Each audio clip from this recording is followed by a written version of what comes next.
Alright, first and foremost, I want to give all praises and glory unto Yahweh, Ba'ashem Yahushai, Ba'ashem Harakakot Dash. The balance unto the apostles and the elders of great men that surely do well. Peace and blessings unto the Akim, through the four corners of the earth that push the sword in with all diligence and in all sincerity. Uh, Coming through the spirit and the power of the Lord. Once again to do another video.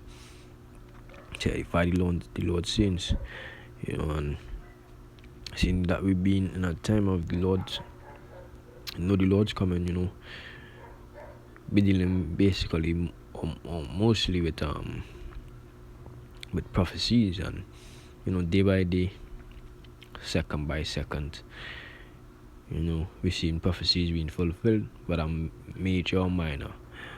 But as the Lord said, all that he spoke, none shall return unto him, void or without accomplishing what he set it to accomplish. And is in a time here where we're seeing, where we're having rumors of wars, in a time of a so-called pandemic, in a time where it's starting to have food shortages, it's starting to have uproars in the people, it's starting to have economic declines, and people just hoping that things return to normal, things get back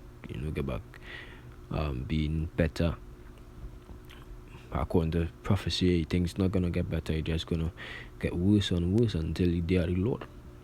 The day of the Lord is when all things gonna be set back in its right order, and when things gonna start being good again. But for the meanwhile, as the scriptures say, it's gonna be like a woman in a pregnant woman in travail.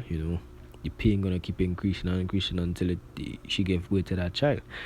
And how is that child being born when he appears. So until that time, the things in this world gonna keep getting worse and worse until he come to set it back in its right order. This is from RT News. It's pandemic crisis. It says pandemic crisis. Anyone? 2020's global military spending reached highest level in decades despite economic woes, report finds. Governments around the world have increased their military spending to a level not seen since 1988, since 1, 2, 3 decades ago, despite their economies suffering during the pandemic. A fresh study has said, adding that the US was ahead of the curve again. The US must be ahead of the curve again. They are the one that are in 200 million different wars that involves none of that they weren't brought into, but they just force themselves into it. So they must have the highest military spending. It says back in 2020, nations all over the world have been struggling to support their economies through the times of hardships and lockdowns caused by the onslaught of COVID-19. Those efforts apparently did not prevent them from spending more money on the military than ever before in more than 3 decades, the latest report by the Stockholm International Peace Research Institute has shown. And the reason why they will keep despite how bad the economy is, they will still be able to keep spending high on wars, is because they are being lent money by the elite, by the banking elites or banking families, namely the Rothschilds, Rockefellers, the DuPonts, all these guys. They lend them money, and they've been funding these wars ever since. So they keep lending these nations money and putting them into more and more debt. That is why these nations could never come out of debt. You see, on these soldiers that are in these or mainly these jigs that mainly in the US military, they go in the US military for perks, not knowing what they're doing, not knowing what they're fighting now for, not knowing why they fight now. Instead, it says the world military expenditures have risen by 2.6% in comparison to the previous year and reached $1.981 trillion, the highest level since 1988, a CIPRI report published on Monday said. Over the last decade, global military spending increased by almost 10%. So in a time of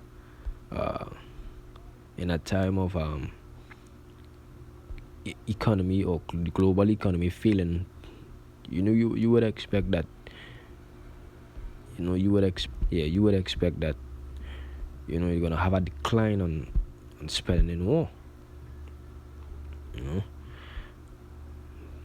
But that's contrary to the article that we just read. This is Joel 3 verse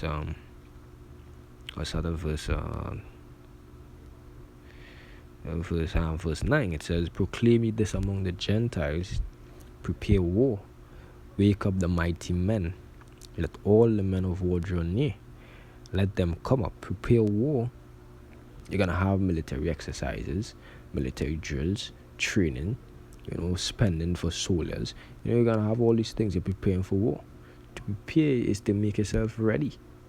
If you're gonna make yourself ready for war, you're not gonna be laid back and tomorrow gonna be peace. Tomorrow's war. You make yourself ready today. So you're gonna have infrastructures etc. They're gonna have machinery to buy. They're gonna have fuel, oil, wherever needs to be bought. They would spend their money on it because they're preparing for war. It says, "Beat your plowshares into swords, and your pruning hooks into spears. Let the weak say, I'm strong." So you're beating, making, and I bring all this precept in a not too far, but a recent video that these nations taking the money that the revenue that they get from the country, what the country make, and instead of putting it into different departments in the country, they're bringing it to spend it on war, because we're in a time of war. Only a fool would reject or would deny that we're in a time of war. This is Matthew 24 and verse 4. It says, "And Yahushua answered and said unto them, Take heed that no man deceive you, for many shall come in my name, saying, I am the anointed, and shall deceive many. And ye shall hear of wars and rumors of wars. See that ye be not troubled, for all these things must come to pass, but the end is not yet. For nation shall rise against nation, and kingdom against kingdom, and there shall be famines and pestilences and earthquakes in diverse places. All these are the beginning of sorrows." So they as Yahushua said, there are going to be famines, there are going to be pestilences, there are going to be earthquake, and a pestilence goes back to I don't want to say that, I just want to bring out the meaning. Pestilence goes back to a plague, pest, or a plague, literally the disease, or figuratively a pestilence. So it come like this so-called disease 19, C19, which is not really a pestilence, because I speak as a man, is not really a pestilence. My own personal opinion is not really a pestilence, because it not as deadly as so I know a plague would be. You understand? The mortality rate of it is not as high as a plague. A plague will wipe out an entire nation. This COVID-19, but the spike in death rates, it with false numbers, it didn't even pass in 4% mortality rate. So I mean, if 100 people get, not more than 4 will die. So I really consider that as a pestilence. It says, "And there shall be famines and pestilences and earthquakes in diverse places, and these things are yet to come. These things are yet to come. It's done, and when you see these things, how shall I say, they are the beginning of sorrows. We ain't even reaching we ain't even in the heart of Jacob's trouble. Yeah, and people balling. Imagine when we reaching that time. Imagine when we reaching the time where these troops breaking down your door, coming searching for who they want to kill and who they want to get rid of, searching for who they want to place in concentration camps. Imagine when they start making the vaccine, or not the vaccine, the microchip mandatory. Imagine that. When they say you're not going to be able to work, or you're not going to be able to purchase anything, unless you have a microchip implanted into your skin, into your flesh. How are you gonna take that? How you gonna get around that? How you gonna eat during those times? It says, verse 9, then shall they deliver you up to be afflicted, and they come for us, take us, carry us wherever they want to take us. Whatsoever the Lord's will is, that's how we're gonna be. Whether they come and kill us one time, or they come and take us and place us in concentration camps, or they come and place us in solitary confinement, wherever the case is. It says, then shall they deliver you up to be afflicted.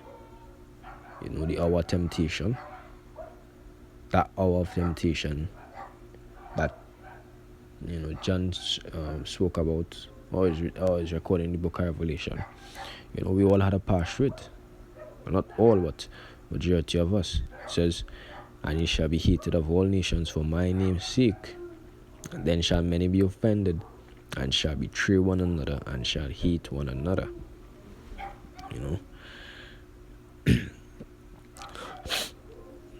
And that's just the case. It says, and then shall many be offended, and shall betray one another, and shall hate one another. And we're gonna have men that gonna be offended when affliction rise, when tribulation rise, when that trial period gets hot, and they're gonna be offended, and they're gonna start betraying men. And that is just prophecy that can't be avoided. That is just prophecy. That's how to pray and hope that you don't feel that lot. That is not your lot. That is not your role. Or that is not your part to play within the truth. That is all I could hope and pray. But that is just the case. That's just gonna be the case with some men. This is going back to the point. This is Ecclesiastes 3 verse 1. It says, to everything there is a season and a time to every purpose under the heaven. It says a time to be born, a time to die, a time to plant, a time to pluck up that which is planted, a time to kill, a time to heal, a time to break down, and a time to build up, a time to weep, and a time to laugh. Let's jump down to the point. It says verse 8, it says, and a time to love, and a time to hate, a time of peace. It's like a time of war and a time of peace. I'll be in that period where you're gonna be war. How shall I say, you're gonna hear of wars and rumors of wars? Yeah, we're in that time of war. That's why these nations are gonna gather their troops. They're gonna fortify their battlements, make ready their nation, strengthen their military, strengthen or advance their technology, their warplanes, the machinery, the AIs, to win this war. What they go to war for, none of these soldiers have a clue, but the elite know what they're going to war for. We know that the Lord put it in their spirit to war, so that this kingdom could be brought down, because this kingdom is Esau against Esau. And we know that Esau is the last to rule. So after this war, we're gonna be the ones ruling, as the scripture said in Daniel. But let me get this real quick. It says 2nd Ezra 6 and verse 7.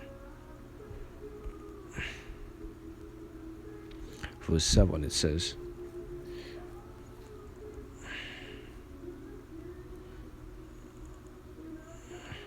so 6 and verse 7, it says, then I answered, what shall be the part and asunder of the times, or when shall the end of the first at the beginning of it that follow it?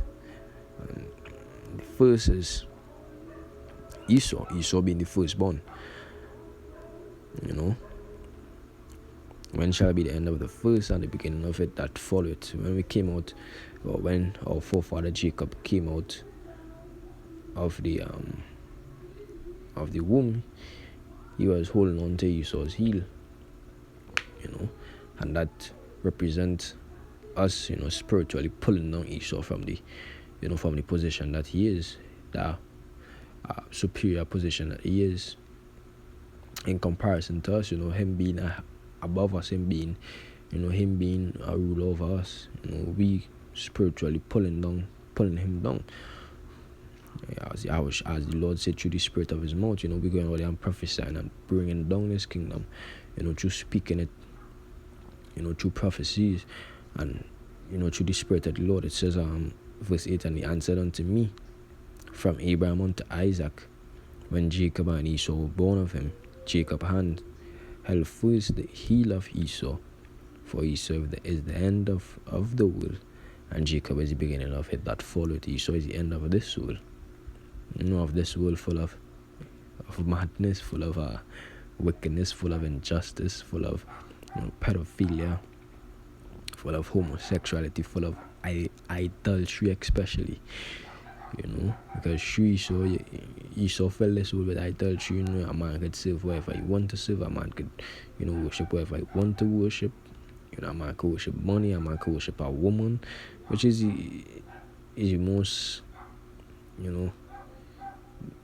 how to say, embarrassing one, for lack of better terms, to say that a man worshiping a woman. Because in the ancient days, women were in the right place. Women were in that background position that they really supposed to be in. It says, for Esau is the end of the world, and Jacob is the beginning of it that followed. It says, the hand of the man is betwixt the heel and the hand, and the hand. So we, or Jacob, the children of Israel, the so-called Negroes, Latinos, and Native Americans, predominantly, we are the ones gonna be ruling after. As the scriptures say, this world was made for many, but the world to come was made for few, and that few is Israel alone. And in this world, every nation had a part. Every nation had a part in degrading us and enslaving us, being rulers in this world. But the world to come, only the Israelites gonna be ruling. Only the Israelites gonna be established as the authority, as the kings, as the rulers of the world. So they could